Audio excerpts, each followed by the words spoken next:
तो ये भारत, पाकिस्तान, बांग्लादेश तीनों को मिला दें तो करीबन करीबन 50 करोड़ मुस्लिम लोग हैं यहाँ पे रहते हैं। ये कहां से आए? इतने मुस्लिम तो अरब में भी नहीं है, मिडिल ईस्ट में इतने मुस्लिम नहीं है। इस देश में पारसी भी आए, बुद्ध हैं, राजपूत हैं, सिख हैं, बहुत कौमें हैं, ये क्यों नहीं हो गए 50 करोड़? इस क्वेश्चन का क्या आंसर है?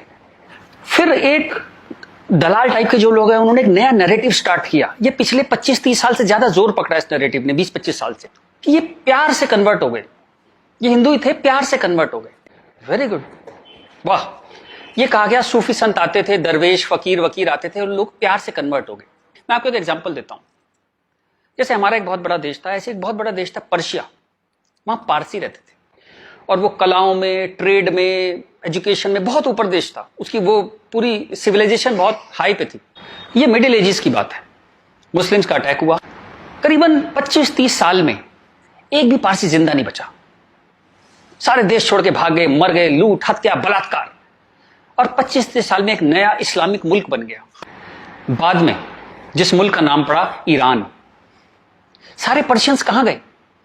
कुछ भाग के तो हिंदुस्तान भी आ गए थे। वो प्यार से कन्वर्ट हो गए। ऐसा प्यार इस दुनिया ने कई बार देखा है। अफ्रीका में, एशिया में ऐसा प्यार 25-30 कंट्रीज ने बर्दाश्त किया है और वो 25-30 कंट्री टोटल इस्लामिक बन गए।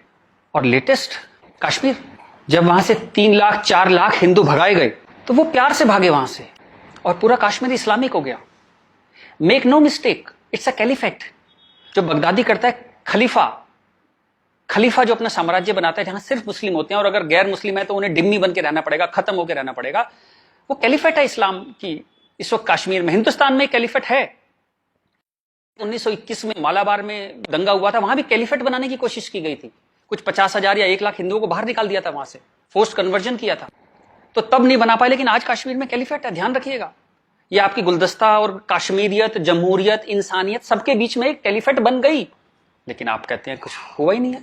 और जब ये 3-4 लाख हिंदू वहां से भगाए गए 1 महीने के अंदर, तब कॉन्स्टिट्यूशन सो रहा था, इंटेलेक्चुअल सेमिनार कर रहे थे, गंगा जमनी तहजीब पे सेमिनार कर रहे थे और इस तरह की तमाम रोजा इफ्तार की दावतें चल रही थी।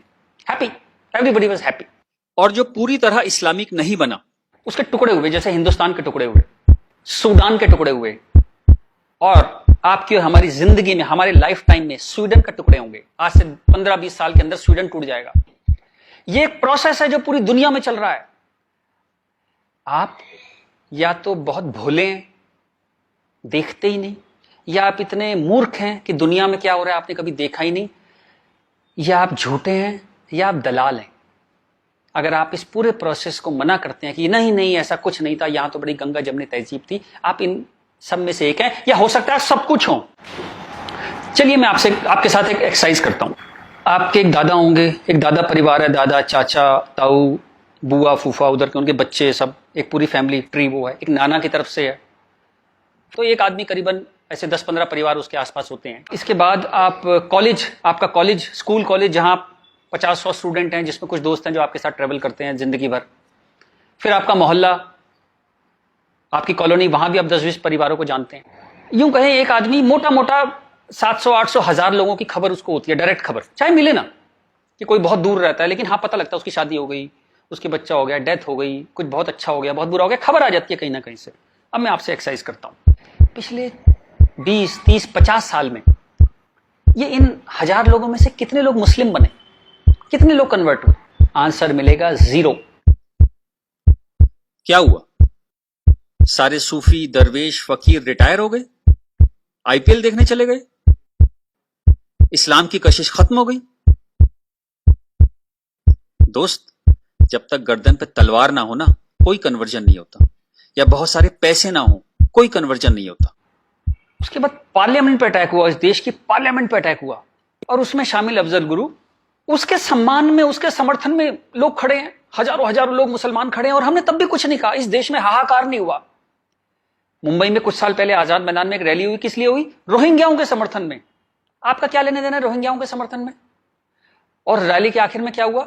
जो शहीदों के लिए स्मारक बना है, फौजियों के लिए, शहीदों के लिए जो स्मारक बना है, उसको जूते मार मार के तोड़ दिया। इतनी नफरत आपके मन में इस देश के लिए, और कोई कुछ कहता ही नहीं, कोई कुछ कह ही नहीं पा रहा था। ये चल रहा था इस देश में।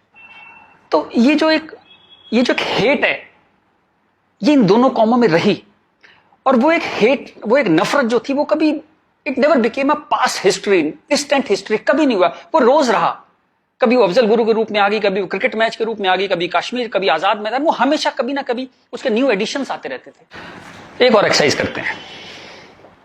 आप मोटरसाइकिल चलाते हैं, कार चलाते हैं, साइकिल, स्कूटर कुछ चलाते होंगे। जब भी आप सड़क में जाते हैं तो थोड़ा संभल के चलते हैं। लेकिन आपके शहर के जो मुस्लिम एरिया है, जब उसमें आप जाते हैं तो कुछ एक्स्ट्रा संभल के चलते हैं कि नहीं? एक्स्ट्रा संभल के, कि अगर यहां लग गई तो एक्स्ट्रा पिटाई होगी। वो जो फियर है आपके अंदर, वो जो डर है, वो कमाल की चीज है, जिसको देश कहता है नहीं, एक सिस्टम कहता है नहीं, लेकिन आपके अंदर है, करोड़ों लोगों के अंदर है, 100 करोड़ लोगों के अंदर है वो डर।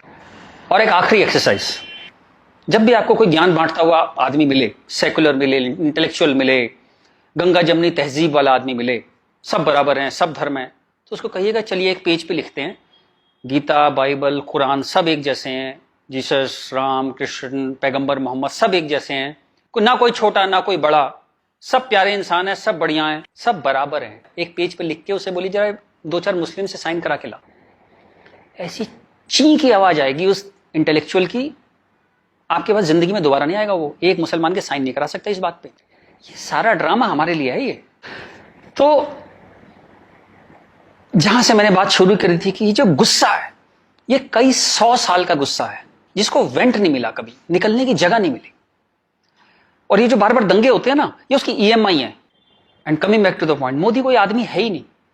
मोदी वो मौका है और वो गारंटी है कि इस बार जब शाहबानो पार्लियामेंट में आएगी कि हलाला हो गया, कि 4 विवाह हो गया, कुछ हो गया, इस बार पार्लियामेंट ब्लैकमेल नहीं होगी। वो एक शख्स नहीं है, वो एक इमोशनल बाम है, एक इमोशनल मलहम है, जिसकी इस देश को कई 100 साल से जरूरत थी। और अगर आप सोचते हैं कि एक आदमी क्या कर सकता है, तो दोस्त, कैसे आकाश में सुराख नहीं हो सकता, एक पत्थर तो तबीयत से उछालो यारो।